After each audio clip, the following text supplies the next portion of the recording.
नमस्कार। इस special segment में आपका स्वागत है। 2024 के लोकसभा चुनाव के दौरान हमने देखा है कि शेयर बाजार में काफ़ी उतार चढ़ाव हो रहा है। अभी क्यों हो रहा है ये उतार चढ़ाव और इसके हिस्टोरिकल ट्रेंड क्या हैं, और अगर आप घर बैठे सोच रहे हैं कि देखिए आपको शेयर बाजार में अब कौन से सेक्टर्स को देखना चाहिए, पोल रिजल्ट्स के बाद आपका कहाँ पे फ़ायदा हो सकता है आपके पोर्टफोलियो में, ये सारे ही जवाब देने के लिए हमारे साथ हैं मार्केट एक्सपर्ट अम्बरीश वालेका जी। अम्बरीश जी, बहुत धन्यवाद आपके समय के लिए। सबसे पहले तो हमने देखा है कि वॉलेटिलिटी इंडेक्स जो है वो काफ़ी स्पाइक हो रही है। हमने देखा है कि उतार चढ़ाव काफ़ी ज़्यादा हो रहा है शेयर बाजार में। तो जो घर बैठे सोच रहे हैं कि क्या ये नॉर्मल है चुनाव के दौरान, और उनको कौन से सेक्टर्स पर, कौन से स्टॉक्स पर ध्यान देना चाहिए? देखिए, ये तो नॉर्मल है चुनाव से पहले, स्पेशली चुनाव के जो रिजल्ट्स आएंगे उसके पहले दिस वॉलेटिलिटी इज नॉर्मल, क्योंकि काफी न्यूज़ आ रहे हैं। एट टाइम्स यू हियर कि जो इनकमेंट गवर्नमेंट है, एनडीए, आई मीन उनका पल्ला भारी है, और एट टाइम्स यू हियर कि उनको थोड़ा बहुत मुश्किल होने वाला है। सो इनिशियली जब इलेक्शन शुरू हुए थे, market was going with the fact कि करीब 400 प्लस उनको मिलना चाहिए।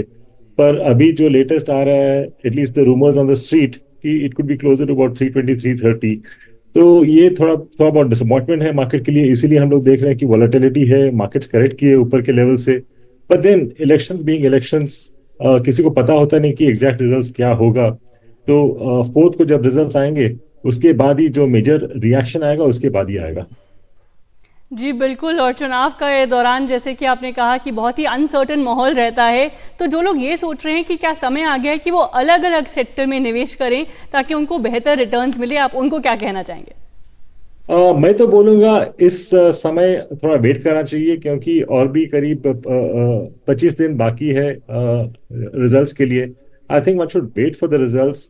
और अभी किसी के पास पोर्टफोलियो है और उन्होंने बुक नहीं किया है, उनके उनके पोर्टफोलियो में कैश नहीं है, तो आई वुड सजेस्ट कि थोड़ा बहुत प्रॉफिट बुक करना चाहिए, क्योंकि काफी अच्छा रिटर्न आया है लास्ट 1.5-2 साल में। तो थोड़ा बहुत प्रॉफिट बुक करना चाहिए and hold on to cash.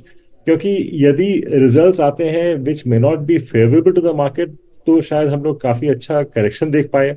In case the results are favourable for the markets, मुझे लगता है कि शायद बहुत ज्यादा अपसाइड नहीं मिले, क्योंकि I mean we have seen extremely good move in the last few months, और ये काफी अच्छी तरह से डिस्काउंट हो चुका है। तो शायद बहुत ज्यादा अपसाइड नहीं मिले, but still I would say wait for the results. तब तक मुझे लगता है कि थोड़ा बहुत लाइटन करना चाहिए पोर्टफोलियो, थोड़ा बहुत कैश आउट करना चाहिए। जी बिल्कुल। और हमने देखा है कि पिछले कुछ दिनों में चुनाव से पहले भी इकोनॉमी से जो रिलेटेड सेक्टर्स हैं वो काफ़ी अच्छे से परफॉर्म कर रहे थे। तो किस सेक्टर का बेहतर हो सकता है प्रदर्शन आने वाले समय में? देखिए, जो इकोनॉमी रिलेटेड सेक्टर्स हैं, मुझे लगता है कि that should do well, specially automobiles, banks, cement, FMCG. मुझे लगता है कि ये सब सेक्टर्स काफी अच्छे करेंगे आगे जाके। ऑल्सो बिकॉज बियॉन्ड इलेक्शंस हम लोग देखते हैं कि मॉनसून्स, तो मॉनसून्स भी इस बार नॉर्मल, अबव नॉर्मल होने का चांस है। That's the, I mean that's the department. तो मुझे लगता है कि one should look at these sectors to invest for slightly term. But then, जैसे कि मैंने कहा था, I think just wait for the next 4 weeks, उसके बाद ही इन्वेस्ट करना चाहिए।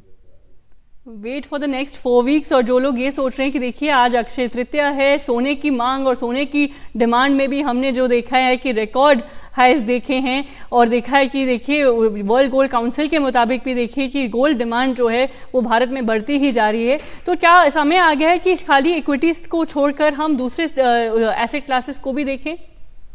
नहीं, दूसरे एसेट क्लासेस श्योरली आपके पोर्टफोलियो में होने चाहिए। For example gold, at least 5 to 10% of the portfolio होना चाहिए। पर मैं बोलूंगा इस लेवल पे ऑलरेडी चल चुका है, in the sense if you see last 6 months काफी अच्छा चल चुका है गोल्ड। तो यहाँ से यदि कोई बोलता है कि 90,000 1 लाख होगा, इमीडिएटली तो होने वाला नहीं है। I think it will take couple of years, क्योंकि हम लोग ने पास्ट में भी देखा है कि जब भी गोल्ड काफी अच्छा चल जाता है उसके बाद it cools of at least for a year और टू। तो मुझे लगता है कि अभी हम लोग उस लेवल पे पहुंच गए कि यहाँ से शायद इमीडिएट अपसाइड नहीं मिले। जो अपसाइड आएगा शायद 2-3 साल के बाद ही आएगा।